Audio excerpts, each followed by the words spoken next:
O mercado financeiro não permite que você fique parado. Por isso, criamos o Genial 360, um programa exclusivo para você ampliar a sua visão de mercado. Você vai ficar 3 dias lado a lado de quem é referência no mundo dos investimentos, aprendendo os conceitos aplicados pelos nossos especialistas, fazendo relacionamento com quem realmente vive o mercado e tendo a oportunidade de se conectar e entender as estratégias adotadas pelo CEO de uma das plataformas de investimento que mais cresce no país.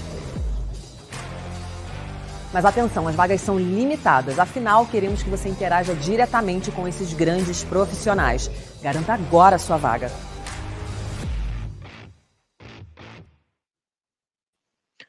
Fala pessoal, boa noite, sejam bem-vindos a mais um programa Conversa Aberta, mais um episódio na verdade. Esse programa aqui que foi criado para que você tenha a oportunidade de perguntar para as empresas de capital aberto as suas dúvidas. Muita gente que já investe ou quer investir nas empresas tem aqui a oportunidade de falar diretamente ou com o pessoal da RI, que é o caso agora, eu estou aqui com a Ana Paula, diretora de RI. Obrigado, Ana Paula, por estar aqui, ou também com o CEO, CFOs. Então, Ana, posso chamar de Ana? Vai, a gente já virou quase amigos agora. Ana, obrigado por estar aqui, é uma alegria. É sempre bom falar de agro, porque isso, costumo falar, né? Acho que isso move o Brasil. Então é muito bom te ter aqui. Muito obrigado. Obrigada a você, mais uma vez, pelo convite. É sempre um prazer estar aqui, aproveitando essas oportunidades para falar para o pessoal e ainda mais com a relevância que vocês têm e audiência. Obrigada. Boa, show de bola. Queria já te mandar uma primeira pergunta que mandaram, inclusive, para mim antes da live. Quero para você comentar um pouquinho, se pudesse, sobre a atuação da Brasil Agro, né? Onde vocês exatamente atuam na cadeia, o que de fato Brasil Agro faz, a gente coloca todo mundo na mesma linha e depois a gente segue para outras perguntas. E já aproveitando, pessoal, se vocês quiserem mandar perguntas aqui no chat, fiquem super à vontade, eu vou trazendo essas perguntas ao longo da live aqui para Ana Paula também. Ah, legal. Acho que é uma boa oportunidade também da gente colocar todo mundo na mesma página, né? A Brasil Agro é uma empresa agrícola, onde ela combina a operação agrícola por si só, então a produção de alimentos. Hoje a gente tem uma diversificação bastante importante de produtos e de regiões, então na parte de operação a gente tem grãos, cana, algodão, feijão, Brasil, Paraguai, Bolívia, e a pecuária também. Além disso, a gente acredita que todo o valor maior e o maior retorno para o acionista está na terra. Então, a gente atua no lado imobiliário do agro. Então, a gente tem uma participação bastante expressiva na compra e venda de terras. E como que a gente faz isso? Ganhando dinheiro. Então, a gente compra barato, não necessariamente barato porque vale pouco, mas assim, um preço menor do que a gente consegue vender no final, porque no meio do caminho a gente faz todo um investimento de transformação, melhoria, sempre melhorando o que aquela terra está produzindo, trazendo melhores margens, porque o valor da terra, ele nada mais é do que o múltiplo do que ela produz. Então, se eu comprar uma área de pastagem hoje, ela tem uma margem X. Eu fazer todo um investimento nessa propriedade de melhoria de solo, da toda a parte de infraestrutura e transformar ela numa fazenda que tem a capacidade de produzir grãos, por exemplo, ela vai ter uma outra margem e ela vai valer mais que isso. Todo esse processo não é simples assim, demora anos, algumas fazendas demoram mais, outras menos, mas no final do dia a gente sempre vai estar vendendo essas propriedades. Então, onde que a Brasil Agro atua? Na operação. A gente é um dos produtores mais importantes do país. Hoje a gente tem mais de 170 mil hectares em produção entre áreas próprias e arrendadas, e na parte imobiliária, comercialização de venda de propriedades rurais. E a combinação desses dois negócios é que faz a Brasil Agro ser um pouco diferente da maioria dos players aí do mercado agrícola. Show de bola. Eu queria até pegar um gancho nessa parte que você falou dessas aquisições de terras e trazer uma pergunta que achei super interessante. Basicamente é o que o pessoal, né, o que os investidores podem esperar em termos de aquisições de novas terras ao longo dos próximos anos. A ideia é continuar adquirindo propriedades ou é continuar trabalhando essas que vocês já têm, que já adquiriram e aí conseguir trabalhar elas para que elas sejam vendidas a um preço mais interessante lá na frente? As duas coisas. Uhum. A gente tem ainda um banco de terras, importante para ser desenvolvido, que tem um destravamento de valor, tanto, um banco de terras que precisa sair do zero, né, que são fazendas que ainda estão em seu estado natural e vão ser produtivas, mas a gente também tem mais ou menos uns 20, 25% do portfólio que estão no processo de maturação e ainda não atingiram o seu nível maior. Então essas áreas também têm um destravamento de valor, então elas demandam investimento, tem aí um capex importante nessas duas porções do portfólio. Mas não só isso, a companhia está bem capitalizada, a gente está vindo aí de uma captação, de um follow-on, do ano passado, que foi uma estratégia que a companhia fez para deixar de crescer só de maneira orgânica e dar um passo maior na velocidade do crescimento em área. Mas a gente conseguiu concluir o processo na hora que o preço da terra já estava lá em Uhum. cima. Então, a gente, por enquanto, não fechou ainda nenhum negócio, porque a gente entende que a gente tem que ser disciplinado naquilo que a gente busca, né? Não é porque a gente tem dinheiro que a gente vai sair comprando qualquer coisa. Então, sim, é de se esperar que a gente faça investimentos em novas aquisições e não só esse crescimento orgânico do meu portfólio que é já existente que precisa ser desenvolvido. As duas coisas vão acontecer nos próximos anos. Existe hoje alguma concentração geográfica maior em termos de portfólio? Onde mais estão localizadas as terras hoje, as propriedades hoje? Majoritariamente elas estão no Brasil, né, Uhum, 70% do nosso portfólio tá no Brasil, os outros 30% estão em Bolívia e Paraguai, mais no Paraguai do que, Bolívia. E aqui no Brasil, a gente está concentrado em Bahia, Maranhão e Centro-Oeste. uhum, Bastante balanceado, não tem um estado que desponte mais que o outro, que também faz parte da estratégia, né, não só uhum. diversificação de produtos, que você mitiga aí riscos, comerciais e de preços de commodities, mas também a diversificação geográfica, ela é extremamente importante para você mitigar riscos climáticos. Boa. Eu queria até entrar nesse ponto, nessa próxima pergunta, que é falar de dois, acho que dois grandes pontos, né? O primeiro é, dado esse cenário econômico, né, essa possível recessão global, como que vocês têm se preparado para isso, né? Você comentou que a empresa é bastante capitalizada, a empresa tem bastante caixa, mas fora isso, existe algum tipo de estratégia que vocês estão adotando para mitigar esses possíveis riscos, né, do preço da commodity caindo? E também falar um pouquinho dessa outra questão que é o clima, né? Que acho que esse é um ponto de risco super importante para toda empresa quando você fala de agro. Eu não sou produtor rural, não tenho fazenda, mas tenho colegas que têm, acho que o clima é o que fica muito à tona. E como vocês também se protegem nesse sentido? Tá. Bom, com relação ao cenário macroeconômico, a gente tem aí, né, uma tensão muito grande às curvas de preço de commodities e a gente tem um time focado nessas análises de mercados e tendências. A gente faz bastante benchmark com outros profissionais de mercado e a gente não vê uma recessão por parte de demanda de alimentos no curto prazo, que nem a gente se espera se uma recessão em outros setores, né. Uhum, A gente não acredita que vai ter um impacto negativo na demanda de alimentos vindo de outros países, principalmente de China, porque uma das políticas que eles têm lá é alimentar a população e a gente não acredita que isso vai ter um impacto extremamente relevante. Então a gente está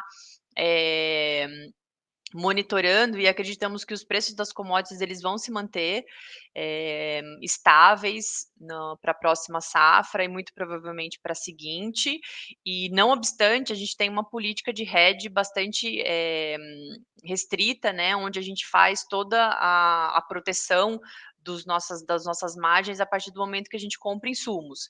E uhum. obviamente que a gente vai balizando e acelerando o investimento em novas áreas e desenvolvimento de novas terras que produzem menos e por isso tem uma margem menor, de acordo com aquilo que a gente está vendo. Então, assim, em anos em que você tem margens extremamente positivas, que nem esses 2 últimos anos, ou o próximo ano, que mesmo que a gente, né, depois a gente pode até explorar um pouco isso, a gente espera uma redução de margem, mas ainda assim muito acima da margem histórica do agricultor, são anos em que você tem que acelerar esse passo de desenvolvimento. e a gente Uhum. não está vendo nenhum choque de demanda que faça a gente mudar os nossos planos de expansão. Para a próxima safra já está dado, 23 a gente não está vendo isso, e também não estamos esperando nada para 24, onde a gente tenha reduções drásticas de margem da produção de produtos agrícolas. Legal. E essa parte mais climática, existe algo que vocês trabalham além de. Obviamente, o clima você não descontrola o clima, né? Isso é muito difícil de falar, você vai controlar o clima. Mas existe algum tipo de estratégia para mitigar, por exemplo, uma seca em determinada região? Vocês têm uma produção mais diversificada em questão geográfica também? Uhum. Algumas regiões a gente está investindo em irrigação, a gente tem Uhum, ampliado as nossas áreas irrigadas desde do ano passado e pretendemos continuar que esse plano de expansão são áreas que a gente já tem permissões e falta investimento em infraestrutura para a gente expandir isso. Então isso é uma maneira de você mitigar risco. E dado né, os valores de financiamento e rentabilidade hoje, essas operações param de pé, né, uhum. com a irrigação, então faz todo sentido, mas não tem muito o que fazer, né, então a gente sempre está estudando as previsões, a gente tem monitoramento de clima dentro das nossas fazendas e na nossa micro-regiões, análises históricas, e a gente vai antevendo e tentando prevenir o máximo que a gente consegue. Então, por exemplo, uma decisão que a gente tomou no Paraguai, que está vindo de 3 safras difíceis, e a previsão é que se continue com um período de seca bastante estendido, que vai continuar sendo um ano de laninha, um clima Uhum, muito a nossa região no Paraguai, ela está se caracterizando por um clima muito parecido com o sul do país, onde sofreu com seca esse ano, e a gente espera que tenha, alguns períodos de estiagem para a safra seguinte também.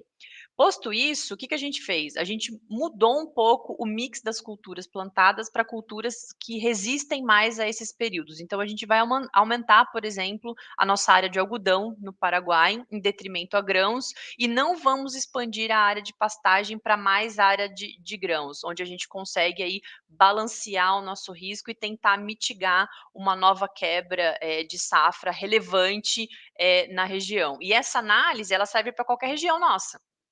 Né, então a gente sempre vai estar olhando isso.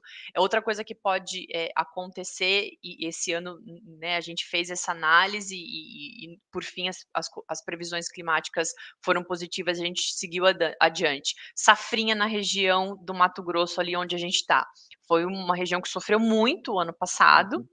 A região que a gente estava, ela é uma região mais sul, ali perto da divisa com a Bahia, sofreu menos que a média do estado, mas teve um impacto. E esse ano a gente tinha previsões de que possivelmente haveria problemas climáticos naquela região. E com o passar do tempo, no início da colheita da soja, onde a gente faz o plantio já da safrinha, a gente já tinha confirmação de que ia ser brando. Então a gente seguiu com o plano, manteve a área e seguiu com as nossas estimativas iniciais de área plantada. Mas isso poderia ter mudado no meio do caminho se a gente tivesse uma sinalização oposta nesse sentido. Outra coisa que a gente fez, baseado nas nossas análises históricas. Esse ano está tendendo para mais um ano de laninha. Isso Uhum. significa que a gente tem que fazer um plantio antecipado, para a gente sofrer menos com os impactos climáticos desse fenômeno de clima diferente do El Ninho. Então, a gente também tem uma janela de plantio diferenciada para a safra de acordo com as previsões climáticas. Pô, não, show de bola. Fico mais claro que isso, impossível. Obrigado por responder. Era até uma curiosidade minha, inclusive. Uma pergunta aqui do chat, o J. Edu, ele falou: por favor, fale um pouquinho sobre a política de dividendos. Eu acho que eu vou um pouco até mais além. A Boa Safra, ela. A Boa Safra. Brasil Agro, ela gera bastante caixa, né? E na verdade tem até caixa líquido. Isso é super interessante quando você vê para a distribuição de dividendos, porque é um dividendo saudável, né? No final das contas. Como que a gente pode enxergar, especialmente para os investidores, né, que investem com esse foco mais em renda passiva, esse pagamento de dividendo ao longo dos próximos exercícios também? Tende a ser Uhum. um pagamento robusto? Vocês vão distribuir menos? Como que a gente pode observar isso? Eh, Tirando, né, a foto do nosso cenário atual, que como você bem pontuou, está super favorável para uma Uhum, distribuição interessante de dividendos, a gente tem A gente está no novo mercado, então a gente tem o mínimo de distribuição dos 25%. A gente não tem uma de manter Ah, o dividend yield nosso, na faixa dos 5%, é uma média de 5%. Em anos mais favoráveis, que nem agora, esse yield vai ser bastante acima disso. A gente já fez uma distribuição de dividendos intermediária no início do ano, uhum. isso ficou com uma rentabilidade aí na casa do 8, 9%. E para esse ano agora, se você for olhar, por exemplo, o fechamento que a gente fez aí no último trimestre, a gente já está com resultado de 500 milhões de reais. Então, a gente está partindo para mais um ano que o dividendo mínimo já vai ser muito parecido com o que a gente distribuiu o ano passado.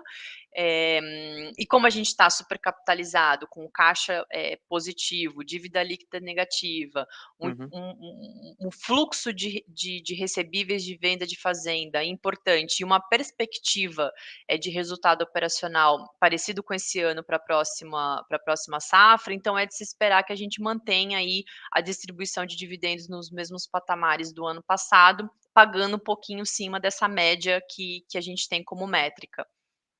Pô, show de bola. Eu gosto bastante de empresas que gerem dividendos, então acho que é até uma alegria para mim ouvir isso daqui. O Derek trouxe, vou trazer uma pergunta dele. O Derek comentou assim: como está a questão dos fertilizantes? Estão com uma quantia armazenada ou já negociada? Sim, a gente até chegou a falar um pouco disso, né, nas nossas últimas divulgações, dado todo o cenário que a gente tinha de guerra, de incertezas, a gente fez uma antecipação da compra dos nossos fertilizantes, que naturalmente estaria acontecendo nesse momento, né, agosto, setembro. A gente fez toda essa compra no início do ano, onde a gente comprou praticamente tudo que a gente tinha, de fertilizantes para comprar, foi 70% da nossa necessidade, com aqueles preços, né, do início do ano, e alguns insumos alguns fertilizantes que a gente achava, que o preço estava muito acima e que a gente via uma curva de estabilização mais para agora, julho, meio do julho, agosto, a gente esperou, e foi com um deadline, né, tipo assim, o Uhum. fertilizante mais caro que pode existir é aquele que você não tem. Então a gente ficou monitorando, e quando a gente viu que, pô, chegou num patamar de preço diminuir, a gente terminou de então naquele momento a gente tinha uma incerteza também se ia ter disponibilidade dos fertilizantes junto com os fornecedores, a gente antecipou a entrega também. Até foi engraçado, né, o fertilizante chegou na fazenda, o pessoal tirou foto, mandou no nosso grupo corporativo, sentado em cima do caminhão do fertilizante, "Chegou o KCl, uhul". Foi super engraçado, coisas que, né, o que uma guerra não faz com a Exato. cabeça Em tempos normais, você não comemoraria a chegada do não, fertilizante. assim, né, é um trambolho, né, porque diferente de Exato. químicos que você está falando de um galãozinho de 50 litros, o fertilizante é uma pilha de coisa que é super difícil de você armazenar. Uhum. Bom, brincadeiras à parte, então a gente fez a antecipação, dos nossos insumos, de todos os nossos fertilizantes, já compramos alguns químicos, tá tudo entregue, tá tudo nas fazendas, foi uma maneira que a gente viu aí, de mitigar e tentar reduzir o aumento expressivo que teve nos custos. Então tanto é que se vocês olharem a nossa posição de hedge, comparado com anos anteriores, ela está muito acima no percentual vendido em relação a anos anteriores nessa época do ano, porque a nossa política permite que a gente avance no hedge a partir do momento que a gente tenha os custos travados. Então isso também, foi uma outra decisão que a gente teve de seguir, travando e vendendo produto, mesmo que não seja o físico, né, só seja o financeiro, para a gente conseguir travar a margem em patamares interessantes, mesmo com esse aumento de custos que a gente viu nas telas. Então, já compramos tudo. Boa. Pessoal, se vocês quiserem mandar perguntas, fiquem sempre à vontade de usar aqui o chat para mandar a pergunta. E se puder também deixar o seu like, isso é super importante. Ajuda muito a divulgar não só o programa aqui que a gente está fazendo, mas também o canal da Genial como um todo. Quero te trazer uma outra pergunta que fizeram, que é o que você poderia citar como sendo uma das principais vantagens competitivas da Brasil Agro frente aos outros players? Eu acredito que é a nossa capacidade de geração de valor na combinação dos negócios, né. Se você for olhar uma margem de produção agrícola por si só, mesmo nessas épocas de preços bombando, que a gente viu nas 2 últimas safras, ela é muito menor se você, comparar, com o imobiliário, né, e até isso permite que a gente tenha essa distribuição de dividendos aí, é bastante interessante e principalmente em anos que a gente tem muita venda de fazenda. Então, com certeza, a absoluta, o nosso diferencial é a combinação da operação agrícola, da produção de alimentos com o imobiliário. Eu acho que é isso que Uhum. diferencia a gente dos outros players e permite que, o acionista tenha uma rentabilidade, maior e as nossas margens maiores na hora que você soma os 2 negócios. Tem uma pergunta aqui relacionada a ESG. Falaram assim: o agronegócio em geral é sempre muito alvo, né, das práticas ESG, até por ter uma tarefa de alimentar o mundo e de ser diretamente dependente da natureza. O que vocês têm feito nesse quesito ESG? Qualidade, controle de água, redução de CO2, uso de tecnologias. O que pode diferenciar vocês dos concorrentes em questões ESG? A gente faz tudo isso e mais um pouco. Vamos separar, né, as letrinhas, né. Eu Uhum, acho que a pergunta dele e os exemplos que ele deu foi muito mais da parte ambiental, né, exato. que é o E, né, do environmental, mas na parte social a gente deu um passo muito importante, nos últimos 2 anos, onde a Brasil Agro, destinou uma política e criou um instituto, onde a gente destina até 2% do resultado da companhia para projetos sociais dentro do instituto. Então agora a gente tem uma transparência e um volume, investido. O nosso CEO brinca que antes eh a gente fazia as coisas, não conforme ia surgindo a demanda e agora a gente está extremamente organizado e com um propósito muito maior, nessa parte social. Além disso, a gente investe, né, muito em pessoas, então a Brasil Agro pela primeira vez, ranqueou entre as melhores empresas para se trabalhar no agro, a gente ficou entre as 5 melhores empresas para se trabalhar no agro. Isso é extremamente importante, né, para o resultado, porque uma companhia ela tem que ter processos, bem definidos, né, e pessoas, para executar esses processos, né. Então se você tem uma coisa e não tem outra, o negócio não vai para frente. Então a gente Exato. investe muito nisso. Na parte de governança, acho que desde o D0 a gente é uma companhia que nasceu listada no novo mercado, então a gente tem altos índices de controle, transparência, processos bem definidos. Listamos também lá fora nossos ADRs, então a gente tem todos os nossos, processos de controles de compliance, sob as regras de SOX. Então a gente está evoluindo, todo o tempo nesse sentido, né, da parte de compliance, políticas, segurança da informação. E não obstante, a gente está implementando aí várias novas políticas para dar transparência, para a condução dos nossos negócios em diferentes níveis hierárquicos, né, comitês, conselhos e etcétera. E na parte ambiental, que eu acho que é mais a pergunta aí, que veio, a gente investe muito em tecnologia. Hoje você tem muitas ferramentas que ajudam você controlar a sua operação, mas não só isso, a você reduzir o impacto, que você tem no solo, né, e na produção com a aplicação, por exemplo, de fertilizantes e químicos, no lugar que precisa, na quantidade que você Uhum. precisa. É um negócio assim, a gente tem drones que monitoram e vê aonde que você tem que fazer uma segunda aplicação, a quantidade exata. A gente calcula a gota aonde ela tem que cair. É um negócio maluco, né? Se você Uhum. não consegue imaginar, mas a gente tem esse tipo de tecnologia empregada na nossa operação, que a tecnologia é, né, de ponta. A gente tem grande parte das nossas fazendas já usando a agricultura 5.0, que são todos esses controles, e vamos expandir isso para toda a operação e em todos os países. E essa parte de controle de água, de resíduos, agora esse ano a gente implementou a parte de medição de emissão e de captura de gases de efeito estufa. Então a gente está todo dia, investindo nisso, né. Então, assim, o básico que é licenças ambientais, reserva legal, área de preservação permanente, destinação de resíduos, segurança dos funcionários, tudo isso faz parte do nosso dia a dia e talvez a gente até faça pouca propaganda disso, né, a gente Uhum. precisa falar mais do básico, que para a gente é tão normal, mas a gente tem investimento e uma equipe, diria que hoje a maior equipe da companhia está voltada para isso, é o nosso time ambiental e de segurança do trabalho, mas isso é uma coisa que não para, né. É investimento o tempo inteiro, é conhecimento o tempo todo. A gente está ampliando nossas fábricas de bioinsumos nas fazendas, então a gente tem investido cada vez mais no mix, de produtos químicos e bios na nossa agricultura. Então isso é uma maneira também de você, além de diminuir custos, mas essa é a menor parte, que não são tão expressivos, mas você diminuir os impactos negativos do uso de defensivos e químicos defensivos químicos na operação.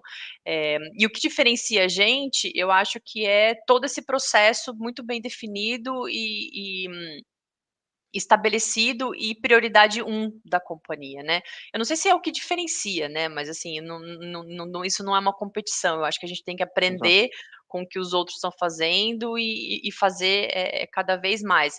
Mas são coisas que estão, no nosso dia a dia e é prioridade número 1 aqui. E até aproveitando isso, né, aproveitando aqui a audiência de vocês, a gente soltou, há um tempo atrás, a pesquisa de materialidade para o nosso relatório de sustentabilidade, onde a gente quer saber dos nossos investidores, dos nossos stakeholders, do público, o que eles querem saber de ESG. Conta pra gente quais as coisas que te preocupam, o que vocês querem ver nesse relatório e o que a gente vai mostrar. Então, além do default, né, do básico que a gente tem que reportar, a gente quer ir além. Então, seria muito legal se todo mundo que pudesse participar da pesquisa, quanto mais gente respondendo, mais assertivo a gente vai ser na confecção do material do nosso relatório, que vai ser divulgado, no final de outubro. Onde que o pessoal consegue achar a pesquisa? No próprio site de RI? Ela está no site de RI. Boa, show de bola. Se o pessoal aqui, se o Deilson conseguir compartilhar o link do site de RI aqui no chat para o pessoal, vai ser super interessante. Vai estar aqui no chat da live, ou também se o pessoal só jogar no Google, Brasil Agro RI, vai estar ali, muito possivelmente, a primeira pesquisa, o site. Ana Paula, obrigado pela sua presença, foi super legal. Acho que deu para tirar várias dúvidas, responder várias questões que são polêmicas até, muita gente costuma tocar nesses pontos, e você respondeu sem, de bate pronto, sem nenhum tipo de enrolação. Então eu te agradeço por isso, foi super legal. Acho que Imagina, fica eu o que convite agradeço. aberto aqui para vocês voltarem aqui no canal da Genial, quando soltarem o resultado, para comentar sobre ele, para comentar sobre o futuro da companhia. As portas são sempre abertas aqui. Ah, legal, Bruno, muito obrigada. É sempre bom, passou super rápido, papo rápido, porque o papo foi bom. Exato. Falando dos resultados, a gente divulga o nosso resultado, acho que é uma outra particularidade da empresa, né, deveria ter falado lá no comecinho. A gente está encerrando o nosso exercício agora, então todo mundo está divulgando o resultado até segunda-feira, né, a grande parte das empresas. O nosso ano é um pouquinho diferente, a gente está encerrando o ano em 30 de junho, então a gente tem um tempinho um pouquinho maior por ser anual para divulgar, então a gente divulga no dia 1º, com call às 14h no dia 2, estão todos convidados. Vou levar o nosso CEO, o nosso CFO para falar um pouquinho dos resultados, e estão todos bem-vindos e com certeza absoluta a gente volta aqui para falar com vocês. Será um Boa. prazer. Show de bola. Pessoal, muito obrigado a você que acompanhou até aqui. Lembrando que o Conversa Aberta é toda quarta-feira, às 7h30 aqui no canal da Genial. E terças e quintas a gente tem o podcast às 7h30 também. A gente se vê lá. Um forte abraço a todos. Valeu. Obrigado. O mercado financeiro não permite que você fique parado.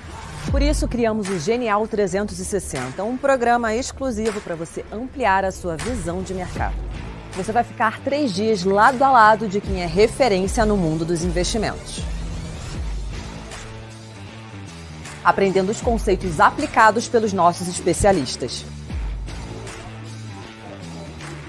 fazendo relacionamento com quem realmente vive o mercado e tendo a oportunidade de se conectar e entender as estratégias adotadas pelo CEO de uma das plataformas de investimento que mais cresce no país. Mas atenção, as vagas são limitadas, afinal queremos que você interaja diretamente com esses grandes profissionais. Garanta agora a sua vaga.